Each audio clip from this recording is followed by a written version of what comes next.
Good day everyone. Today we're going to discuss some terms that you will encounter when we discuss radicals.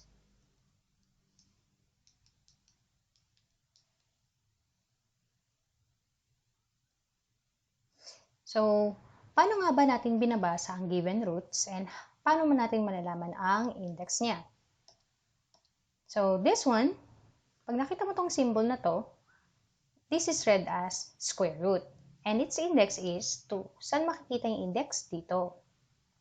Next, this is read as cube root and its index is from the word cube. The index here is 3. Next, paano ba binabasa to? This is read as fourth root and its index is 4. Saan nakikita yung index? Dito po. And we have here n. This symbol, this is read as nth root and its index is n. Dito po nakukuha ang index. Ulitin ko, pag square root po, automatically ang index niya ay 2. Now, let's identify the index and the radicand. So, kanina, na-discuss na natin ang ibig sabihin ng index. Yung index po ay nakikita po dito. We discuss example saan nakikita yung index. And si radicand. Ano naman yung tinatawag na radicand? Si radicand po ay makikita sa loob ng radical sign. Take note, dito po nakikita si radicand. Anong tawag natin dito? Radical sign. So in short, si radicand ay nakikita sa loob ng radical sign.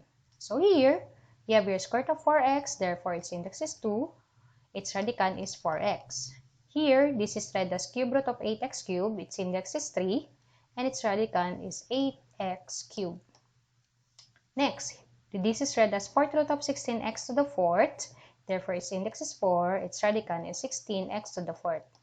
Last one, this is read as nth root of a, therefore its index is n, and its radicand is a. So, these are the list of perfect square and its square root. Ito po yung mga list ng mga perfect square natin. At ito naman kapag kinukuha natin yung square root nila. Now, saan galing itong mga list ng perfect square na to? So, let's consider this. 1 squared is equals to 1, 2 squared is equals to 4, 3 squared equals to 9, 4 squared equals to 16, and so on and so forth. So, from this column, pansin mo, lahat ng exponent nila is 2. It's because we're talking about square. So, this exponent, sinasabi niya kung ilang beses i-multiply ni base ang sarili niya. So, from here, our exponents are all 2. Here, our base is 1. So, the exponent tells how many times the base will multiply by itself. So, 1. Ang base natin, exponent is 2. So, sabi ulit na exponent, dalawang beses mong i-multiply ang sarili mo. Sino yung sarili? Si 1. So, 1 times 1, that is 1. Here, 2 squared.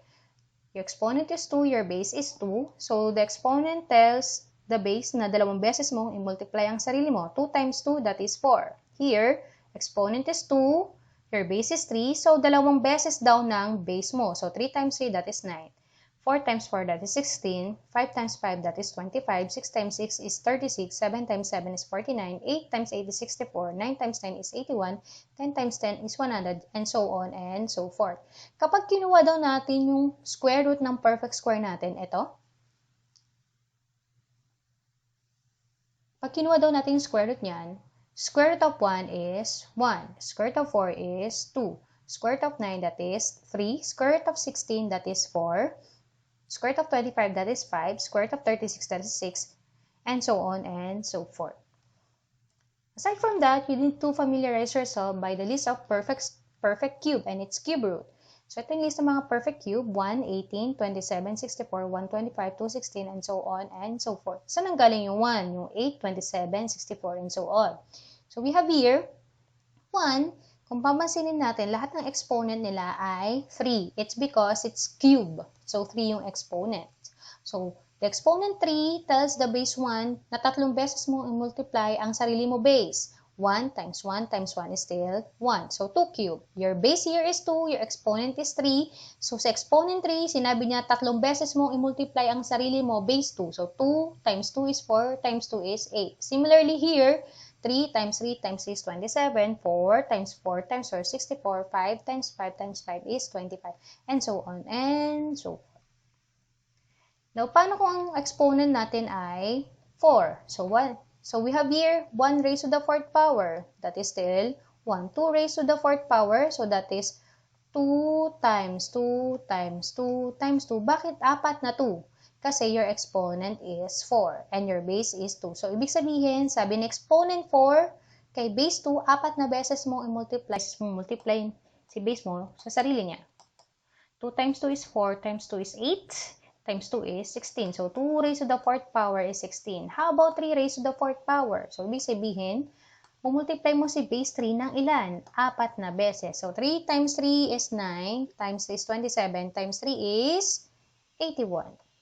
How about 4 times 4 times 4 times 4? So 4 times 4 is 16, times 4, that is 64, times 4, that is 256. Here, your base here is 4, your base here is 5, and your exponent is 4. So sabi ng exponent 4, apat na beses mong i-multiply yung base 5 sa sarili niya. So 5 times 5 is 25, times 5 is 125, times 5 is 625.